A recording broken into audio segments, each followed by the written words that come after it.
Chapter 65. Michael.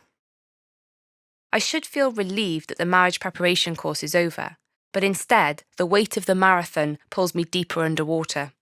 I'm hearing everything as though it's far away, echoing and distorted.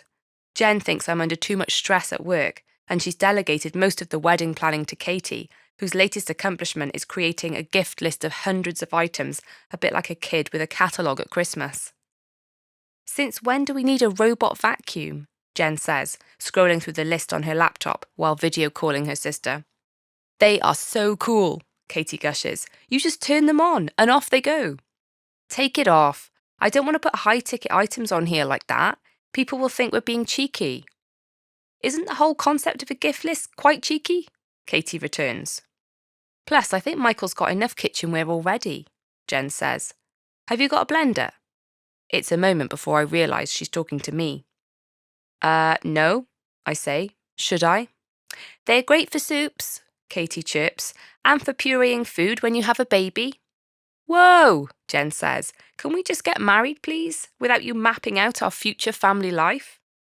Just thinking long term, Katie says. Very long term, Jen replies. That's another thing we need to talk about, really. I sigh in emotional exhaustion at the thought of it. Okay, I'm happy with that, Jen says, leaning back in her chair. You know what I'm going to ask you to do next, don't you? Buy myself some designer shoes? Katie asks hopefully. You wish, Jen laughs. The seating plan. Seriously? Katie looks less than impressed. You will owe me big time. I know. All right, I'll give it a go. I love you. The list of things to arrange, book and plan is getting shorter. We met Louise's sister Karen and booked her as our photographer. Her work was stunning. She just seemed to capture lots of ordinary moments that made people look at their best. I remembered to show Jen the picture of the VW Beetle from Rachel, and she was happy with that, so Rachel asked her friend Sally's dad if he would mind chauffeuring us. Then when we got to my parents' house after the marriage prep session, and I still hadn't had a chance to ask Jen what was wrong, my mum had made 6 different varieties of cake and asked us to taste test them, then asked if we wanted her to make the winner as our wedding cake.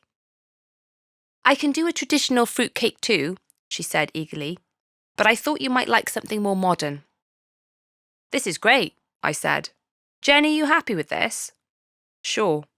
Jen smiled, yawned, and went off to bed soon after. The time is slipping away, and each day passing makes it harder to try to tell Jen the truth. Everything going well?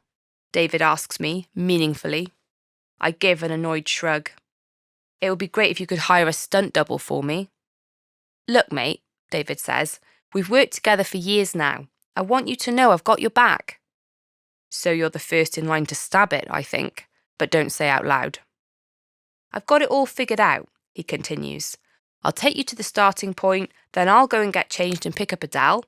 Then we'll be there to meet you at the finish line with your suit in the car, and we'll all go to the church. It dawns on me that David thinks he's invited to the wedding. I vaguely remember suggesting him when Jen first drew up the guest list. She shot that down in flames. But now I can't get to my own wedding without him. I idly scroll through travel websites at lunch, rather than try to seek out Jen for an honest conversation. A one-way ticket to the Bahamas has never looked so appealing. I still haven't booked the summer trip I promised Jen, but I've lost motivation. The website's main image shows a couple who look like us, an average white bloke with a stunning mixed-race woman. I always knew Jen deserved better, and now it's only a matter of time before she realises. You've got the details for the cemetery, Jen checks before we part on Friday. My brain is still fogged up, and I look at her blankly. You know, for the memorial, she says. There's the proof. I forgot all about her mum's anniversary. Her aunt is arriving tonight, and we're meeting at the grave tomorrow. Sorry, of course, I stutter. You seem distracted, Jen searches my face. Lot going on. The words stick in my throat. Jen. Yes? She raises an eyebrow suspiciously. Of the 2 earth-shattering things I need to tell her, I pick the lesser one out of sheer cowardice. I invited David and Adele to the wedding. What? She shrieks loud enough that I check the corridor in case he hears us. I told you I did not want him there. I can't snub him like that, I argue, hating myself for my own hypocrisy. He knows about it, and he's expecting to come. We need to send him an invite. Well, maybe I'll add a few extra guests of my own then, she retorts, like Sean. Invite him if you like, I say, with a careless gesture, even though the ploy worked. I'm annoyed. If you're fed up with me, maybe you can marry him instead. It's 10 years since my mum died tomorrow. Jen hits me with that like a gut punch. I haven't got time for your petty attitude. And so another day concludes where running the marathon on the same day as my wedding looks easier than telling Jen the truth.